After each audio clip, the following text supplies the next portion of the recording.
मित्रों नमस्कार।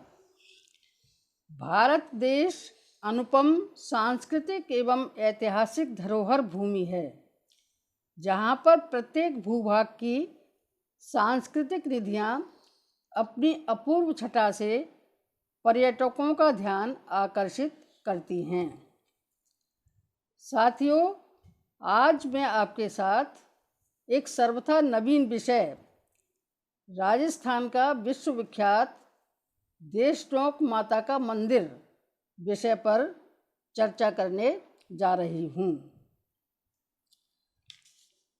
राजस्थान की मिट्टी ने वीरों की सुदीर्घ परंपरा को तो जन्म दिया ही है, यह पावन भूमि अनेक ईश्वरीय अवतारों की जन्मभूमि भी बनी है।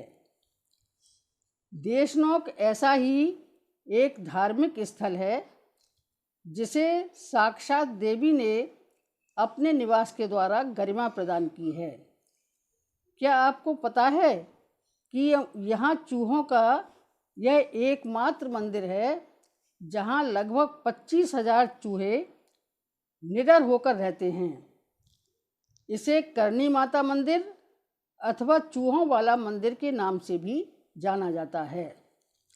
इस मंदिर की विशेषता यह है कि माता को चढ़ाए जाने वाले प्रसाद को पहले चूहे खाते हैं, बाद में वही झूठा प्रसाद दर्शनों के लिए आने वाले भक्तों को बांटा जाता है।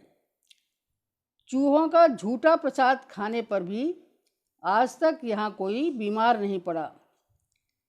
प्रातःकाल 5 बजे होने वाली मंगला आरती तथा संध्या 7 बजे की संध्या आरती में चूहे अपने बिलों से निकलकर धमा चौकड़ी मचाते हैं। यहाँ चूहों को कावा कहा जाता है और इन्हें माता की संतान माना जाता है। जानवरों यथा कबूतर, चील इत्यादि से चूहों की सुरक्षा के लिए खुले स्थान में जाली लगाई हुई है। इतने चूहे होने के उपरांत भी यहाँ कभी कोई बीमारी नहीं फैली। दशकों पूर्व प्लेग जैसी महामारी में भी यहाँ सभी सुरक्षित रहे। यह करनी माता की शक्ति का ही प्रसाद है। बीकानेर राजघराने के संस्थापक राव बीकाजी को करनी माता का संरक्षण प्राप्त था। उन्हीं की प्रेरणा तथा सहयोग से नए बीकानेर गढ़ की प्रतिष्ठा हुई। करनी जी ने ही इस मंदिर का निर्माण कराया था। देशनोक अतीत में जांगल प्रदेश की नाक अथवा नासिका थी। महाभारत काल से ही द्वारिका से दिल्ली के मार्ग का यह एक महत्वपूर्ण प्रसिद्ध पड़ाव था। दूर दूर तक फैली मरुभूमि के मध्य यह एक ऐसा स्थान था जहाँ घास प्रचुर मात्रा में होती थी। अतः जांगल देश के पमार शासकों ने यहाँ पशुओं के लिए चरागाह बनवाया था। कालांतर में यही स्थल देशनोक के रूप में प्रसिद्ध हुआ। देशनोक का सर्वाधिक आकर्षण का केंद्र यहाँ स्थित करनी माता का मंदिर है। इस मंदिर का सिंह द्वार संगमरमर का बना हुआ है, जिसे श्री गंगा सिंह जी ने बनवाया था। यहाँ संगमरमर पर अनुपम कलात्मक पच्चीकारी के द्वारा शिल्पकारों ने मानव पत्थरों को जीवंत कर दिया है। अपनी इसी कलात्मकता के कारण इसकी ख्याति देश विदेश तक फैली हुई है। इस सिंह द्वार से प्रवेश करने पर अंदर विस्तृत आंगन है, जिसमें कई कमरे बने हुए हैं, जहां यात्रीगण तथा मंदिर के सभी कर्मचारीगण निवास करते हैं। यहाँ से मंदिर में प्रवेश करने के लिए पुनः एक विशाल भव्य द्वार है। इस द्वार को पार करने के उपरांत लगभग 10 फीट चलने पर मंदिर का गर्भद्वार है, जो धातु द्वारा निर्मित है। इसके अंदर देवी की भव्य प्रतिमा प्रतिष्ठित है। मंदिर में असंख्य चूहे हैं। स्थानीय भाषा में इन्हें काबा कहते हैं। यहाँ पर कुछ श्वेत चूहे भी हैं। इनके दर्शनों के लिए यात्रीगण लालायित रहते हैं, क्योंकि ऐसी मान्यता है कि भाग्यशाली व्यक्ति को ही इस काबे के दर्शन होते हैं। मंदिर के ऊपरी भाग में विशाल गुंबद है, जिस पर पीतल का कलश स्थित है। माना जाता है कि जिन दर्शनार्थियों को इस कलश पर बैठे चील के जोड़े के दर्शन होते हैं, वे भाग्यशाली होते हैं। उनकी सभी मनोकामनाएं पूर्ण होती हैं। महाराजा गंगा सिंह जी के विषय में यह जनश्रुति है कि किसी यात्रा पर जाने से पूर्व वे करणी माता के मंदिर के दर्शन करने के लिए अवश्य आते थे एवं चील के जोड़े तथा श्वेत काबे के दर्शन किए बिना नहीं जाते थे, चाहे उन्हें कई कई घंटे वहाँ बैठना पड़ता था। करणी माता बीकानेर राजघराने की कुल देवी है। माता करणी जी ने राव जोधा की प्रार्थना पर जोधपुर के ऐतिहासिक किले का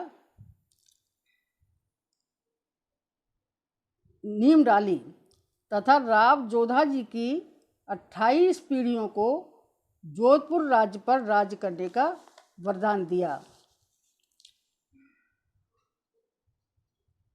तत्पश्चात करणी जी ने कुंवर वीका जी को अपनी छत्र छाया प्रदान की। कुंवर वीका जी बीकानेर राज्य के संस्थापक थे तथा इस राज्य की स्थापना में पग पग पर उन्हें माता का सहयोग प्राप्त था। विक्रमी संवत 1545 वैशाख शुक्ल पक्ष दूज के दिन राती घाटी में नए बीकानेर राज्य के गढ़ की प्रतिष्ठा हुई। विक्रमी संवत 1594 के आश्विन मास में करणी जी ने 151 वर्ष की आयु प्राप्त की। वे अपनी बहनों से मिलने खरोड़ा ग्राम रहीं। वहाँ देवी ने बना नामक एक खाती को, कारपेंटर को, जो दृष्टिहीन था, कुछ समय के लिए दृष्टि प्रदान की तथा उसे अपनी मूर्ति बनाने को कहा और कहा कि मूर्ति बनने पर वह इसे अपने सिर के नीचे रखकर सो जाए। जब वह उठेगा तो अपने आप को देशनोक में पाएगा। बना नामक खाती ने करणी जी के रूप को हृदयंगम करके पीले संगमरमर से देवी की प्रतिमा बनाई। उस यात्रा से करणी जी अपने पुत्र पुष्यराज के साथ वापस आ रही थी।